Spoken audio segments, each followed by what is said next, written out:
Serious, what's the creepiest true story that happened to you or someone you know? I'm here, please enjoy today's video. Story 1. I love to ride my bike along country roads. Not far from where I live is a tiny town called Three Oaks in Michigan. One Saturday, my wife was working and I had nothing to do. So I strapped my bike to my car and drove the hour to Three Oaks. I parked in the scenic downtown area and then rode out of the town and into the surrounding countryside. As I wound my way further into the remote countryside, houses and businesses and cars grew increasingly scarce.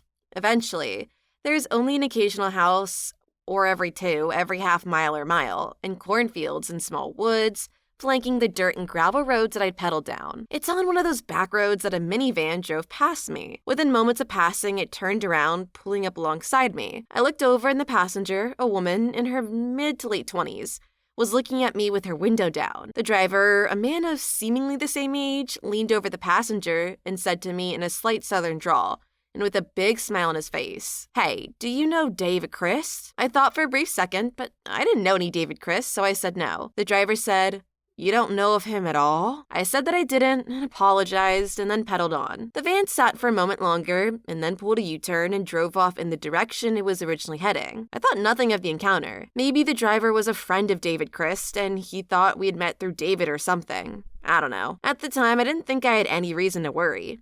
I continued on my ride, turning down this road and heading north, and then turning down that road and heading east. I didn't have any agenda. I was just out to enjoy the summer day and meander through the relaxing countryside. Maybe 10 minutes later, and on an entirely new road and heading in an entirely different direction from the one I had first met, I saw the van again. We were heading toward each other, and I gave a smile and nod as I passed the driver. I remember thinking it was an odd coincidence that I should come across this van again. The driver started as he passed, and he had a big smile on his face. At this point, I began wondering what they were doing. They might be lost and looking for this David Chris guy, or maybe they're just enjoying a scenic drive and thought I looked like a friend of a friend, or something. I didn't know, but at that point, I was starting to think about the situation a little more critically. I continued taking a twisting, turning, meandering path, taking this road and then heading onto that, heading north, south, west, east. Then I came across the van. Again, they're heading in my direction. I pulled alongside them. The driver rolled down his window and then leaned out. He was a late 20s white man with a few inches of a goatee and a baseball cap. He had a large smile plastered across his face again. I stopped my bike and looked at him, waiting for him to say something, and he just looked at me for a good 30 seconds. Now, 30 seconds doesn't sound like a long time, but you go flag down a stranger and then just look at them for like 30 seconds, and you'll realize that in that kind of situation, 30 seconds is a lifetime. Finally he spoke and said, "Hey, do you know David Christ?" Same damn question. This time, there was no smile on his face. He stared at me and I was thinking to myself, is he joking? Does he really not remember he asked me the same question 20 minutes ago? Is he just being funny?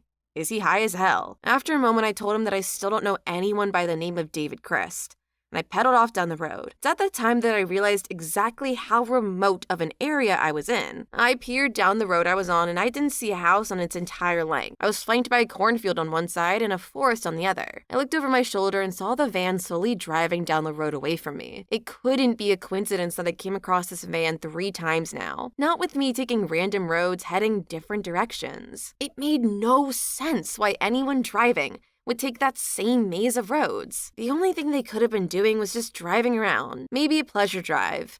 But why would they stop me and ask me that same question twice? It was quite strange, and I was beginning to become a little concerned. I decided to head back toward the town center. I pedaled hard, and the gravel road ahead of me continued with a bend to a right and a dirt path, for it couldn't really be called a road, to the left. As I neared the fork, who should come around the bend but the damned van? I gripped my pocket knife, which I always take with me on rides like this, just in case, and then realized all they would have to do is run me down with the van, and I would be in serious trouble. As the van drew closer, I was ready to jump off and run into the cornfields. The van slowed down as it approached me, and the driver rolled his window down and leaned out again. But this time, I didn't stop riding.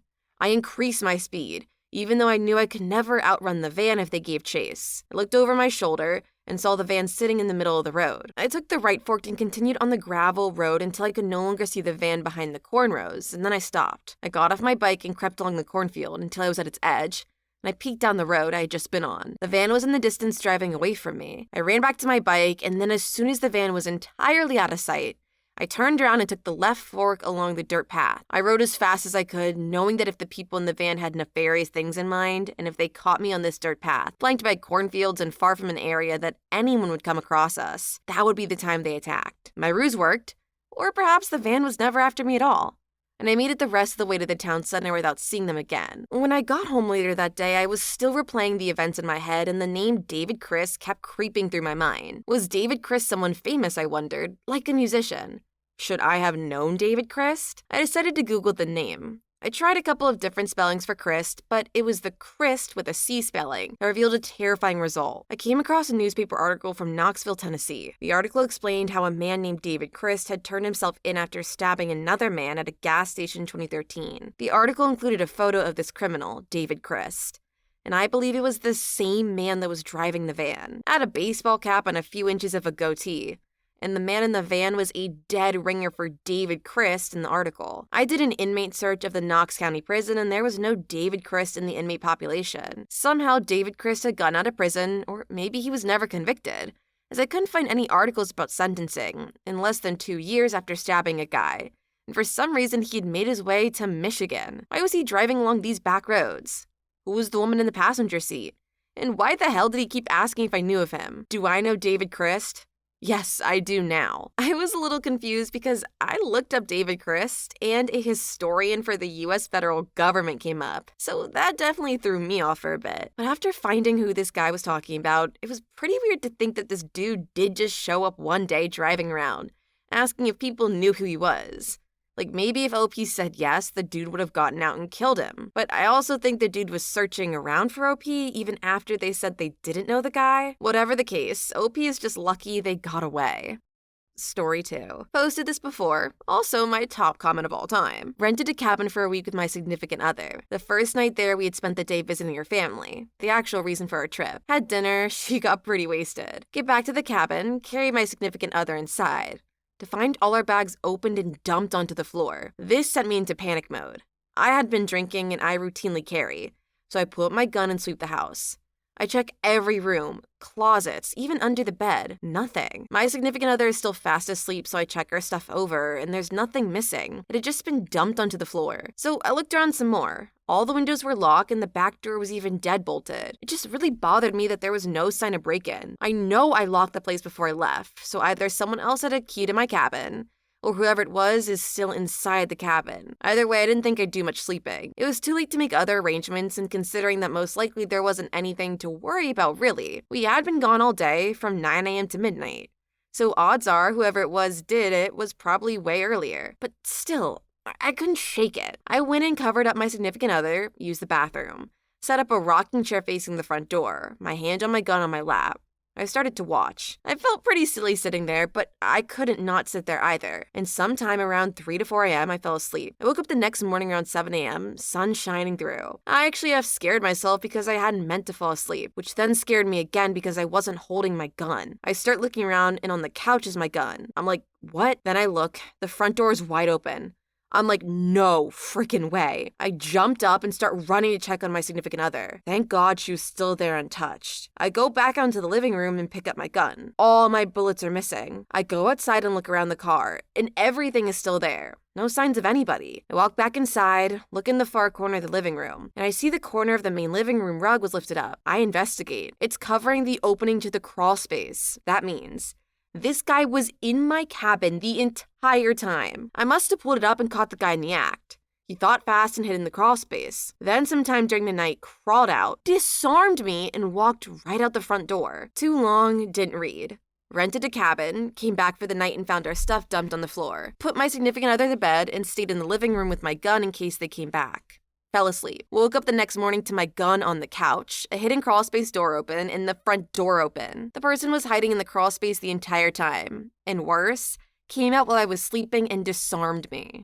Story 3. When I was about 9 or 10, my older brother and I had a few friends over to stay the night. My dad had to work the next day, so we were all left at the house by ourselves for the day. We were excited to play PlayStation all day on our Saturday off. Well, my dad worked late that night, until probably 8 or 9. As soon as the sun went down, we went into one of the rooms upstairs to play Uno. Fast forward 30 minutes and we start hearing footsteps slowly walking up the wooden stairs. My dad wasn't going to be home for another 2 hours, so we didn't know who it was. There were 4 of us. Me, my brother, my friend, and his friend. We would take turns walking out of the room to see what it was, but before we could look down the dark stairs, you'd hear what sounded like someone running down the stairs as fast as they could so they couldn't be seen. This continued for probably 2 hours, ending with all of us huddled in the room upstairs, with the door wedged shut with a chair until my dad got home. None of us were really believers in anything paranormal, but child's imagination is a crazy thing. Now, 15 years later, I still don't know what to make of it. But every one of us heard those footsteps walking up those dark stairs. I bring it up to my friend who I'm still friends with, and he remembers it just as vividly as I do. Kinda creeps me out just thinking about it. Somebody commented, might have just been a persistent thief, or a reluctant serial killer. Either one. I think I'm more inclined to believe this commenter's line of thought than a possible paranormal encounter. Sounds like it probably just was a very intent thief or killer who knew that they couldn't let you guys see them. Happy all of you were safe. Although next time I might suggest calling your dad or the cops, if possible. Story 4. I just moved into a basement suite. Every time I went out, I would lock the deadbolt, but not the door handle. But when I came home a lot of the time, the deadbolt would be unlocked and the door handle would be locked. At first, I thought I was just confused about which one I had locked, so I started paying more attention. It kept happening. I realized someone must be going in when I went out. I assumed it was the landlady and was annoyed, but didn't say anything at first. Then one day I came home and found the wrong lock locked again. I went in pissed off and opened the fridge to get something to eat. There was a book in the fridge that I had never seen before. I collected old books and this one was published in the early 1900s, which creeped me out completely, because it was like it had been left for me. I finally called my landlady and asked if she was going into my apartment and told her what had happened. She freaked out, saying the last person who lived there was a really creepy guy with mental health and drug problems. She got all the locks changed that day, and it never happened again. Story 5. When I was a child, I was always stricken by this irrational fear that when I went outside at night, I had to walk straight into the house without looking back. Because if I looked back, someone would be following me. One day after dinner, I went out to the car to get my book bag, and I was continuing my ritual of walking straight inside without looking back. Adrenaline pumping, anxiety going full force. I just stopped and said to myself, this is stupid. I made myself look back. When I looked back, I saw what appeared to be someone crouched down behind my mom's car and was peeking their head around. They were just staring at me and smiling. It appeared to be a woman in her mid-30s, maybe 40, with curly short blonde hair. We made eye contact for a second and then she ducked back behind the car where I couldn't see her. I stood frozen for a second and then ran inside. I told my mom. We went outside to check. No one was there. My mom didn't exactly not believe me, but she wasn't very concerned either. Talk about a coincidence that the one time you decide to break your own rule could be the time that actually saved your life. I always feel like it's the times we say to ourselves, no one is actually watching me and I'm just being paranoid, that there really is someone there just staring at you. Story 6. Didn't realize until years later that I was almost snatched. Grew up in a small town. Out playing in the yard with my 2 younger siblings like every other summer day. Guy pulls up alongside the yard in a truck, calls me over, asks my name, if I'm having a good summer. He says he could really use my help. He's out looking for his lost puppy. He can show me a photo of the puppy if I come closer. No, closer. The picture's small. Can I please help him? I yelled to my brother on the other side of the yard. Dan, come help us find the puppy. I have to assume he thought I yelled Dad because he noped and screeched out of there without another word. I remember being really worried about that puppy, until we had an assembly at our primary school about things strangers might say to lure you into their vehicles.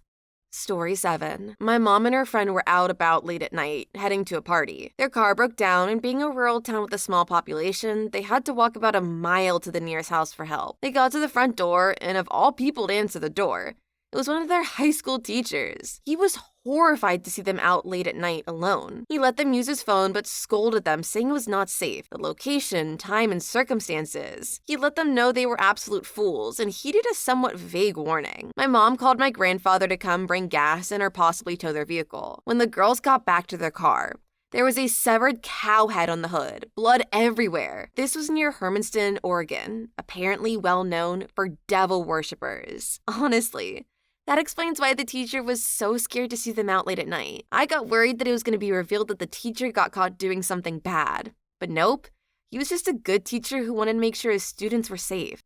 Story 8. This happened to a friend of mine. It's a Sunday. She comes home to her apartment from running errands around 1 p.m. She was in med school at the time, so she pretty much parked herself at the kitchen table and studied for the next 5 to 6 hours. She's sitting there and looks up to see a dude casually stroll out of her bedroom. No other entrances. She's sitting by the front door, so he's been there the entire time she's been home. He pauses at the doorway to her kitchen, between her and the door. She basically froze. Then her phone rang and kind of startled both of them. She ran to get the phone, he ran out the door. She moved and got an enormous dog. He was in her apartment the whole time. This is one of my biggest fears. Please leave your story in the comments. I would love to make a video on them in the future. Also, don't forget to like and subscribe.